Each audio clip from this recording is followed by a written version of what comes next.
माँ का श्राद्ध। अमित और सुमित की माँ का श्राद्ध करना था। सारी तैयारियां हो चुकी थी। श्राद्ध की पूजा के एक दिन पहले सुमित और अमित अपने बच्चों के साथ बाजार गए थे। नानू बेटा, अपनी चॉकलेट शानू के साथ शेयर करो। मैं अपनी चॉकलेट शानू को क्यों दूं? अरे क्यों बेटा, वो आपके अंकल का बेटा है। नहीं दूंगा। दे दो बेटा, वो तुम्हारा भाई है, चलो दो। मैं क्यों दूं? तुम अच्छे काम करते हो ना बेटा। हाँ, हमेशा करता हूँ। तो फिर दे दो।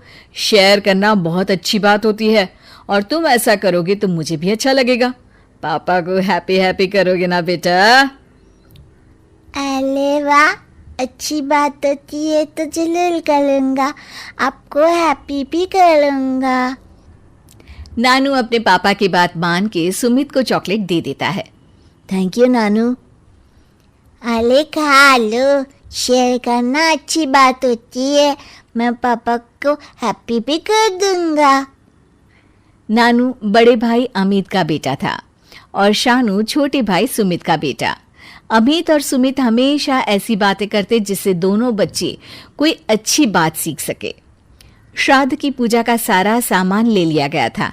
खाने पीने में लगने वाली चीजें, पूजा हवन में लगने वाली सामग्री और घर की साज सज्जा का सामान भी। अगले दिन बहुत अच्छे से पूजा हुई। मेहमान आए। सबने अमित और सुमित की माँ के श्राद्ध में उनकी माँ और परिवार के लिए प्रार्थना की। चलो बढ़िया रहा सब। ऊपर से माँ देखेंगी तो बहुत खुश होंगी। हाँ, सब कुछ बिना विघ्न के हुआ। वहाँ जहाँ भी होंगी वहाँ बड़े आराम से होंगी। पूजा सफल होने से सब खुश थे, लेकिन शाम तक घर का माहौल बदल चुका था। नानू और शानू खेल रहे थे, तब उन्हें दूसरे कमरे से अपने अपने पापा की आवाज आती है। तू छोटा है, छोटा रह के बात किया कर। तो भैया आप बड़े हो, थोड़े बड़े भाई जैसा बर्ताव भी तो किया करो। तुझे तो मेरे सामने बोलना भी नहीं चाहिए। तुझ में मर्यादा भी नहीं रही अपने छोटे होने की और मेरे बड़े होने की। बड़ा होने से आदर नहीं मिलता भैया, बड़े काम करने से मिलता है।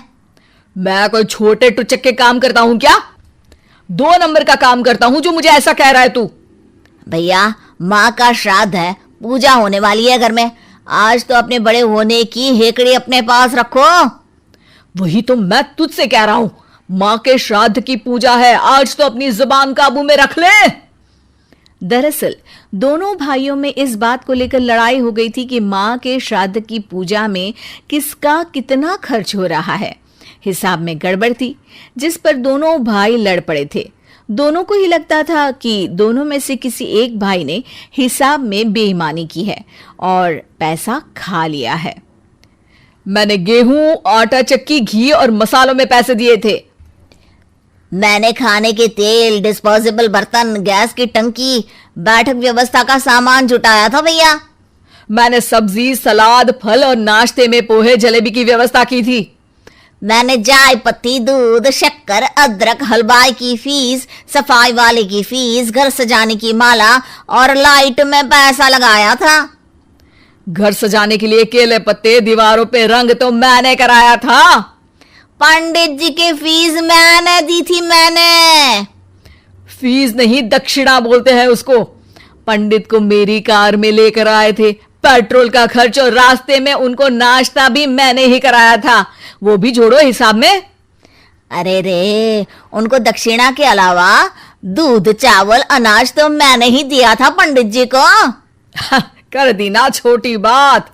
माँ के फोटो की बड़ी फ्रेम तो मैंने ही बनवाई थी अपने खर्चे पे। और उस पे जो बड़ी सी माला थी वो तो मैंने ही बनवाई थी, स्पेशल बनवाई थी। अरे वो तो फोटो से भी ज्यादा महंगी होगी। दोनों भाई चुप रहने का नाम नहीं ले रहे थे। उनकी पत्नियां भी चुपचाप खड़ी इस बात का इंतजार करती थी कि दोनों का गुस्सा शांत हो जाए। तभी नानू और शानू अमित और सुमित के पास जाकर खड़े हो जाते हैं। अरे शानू, अंदर जाओ बेटा। नानू, तुम भी अंदर जाओ। पापा, अंकल, हमने आपकी सारी बात सुन ली और ये भी सुन लिया कि किसने किस चीज में कितने पैसे दिए हैं। अमित अंकल, सुबह आपने नानू से मुझे चॉकलेट दिलवाई थी। हाँ बेटा, दिलवाई थी। और चाहिए? ठीक है, कल दिलवा दूंगा। नहीं, और नहीं चाहिए। पापा, आपने कहा था कि हम भाई हैं, हमें चीजें शेयर करनी चाहिए। शेयर करना बहुत अच्छी बात होती है। हाँ, कहा था बेटा। तो सुमित अंकल और आप भी तो भाई हो, आप क्यों शेयर नहीं करते? अमित और सुमित बच्चों की बात सुन के चुप थे, जबकि उनकी पत्नियां बच्चों की समझदारी भरी बातों से खुश थी। आपने कहा था मैं शानू को चॉकलेट दूंगा तो आप हैप्पी हैप्पी रहोगे।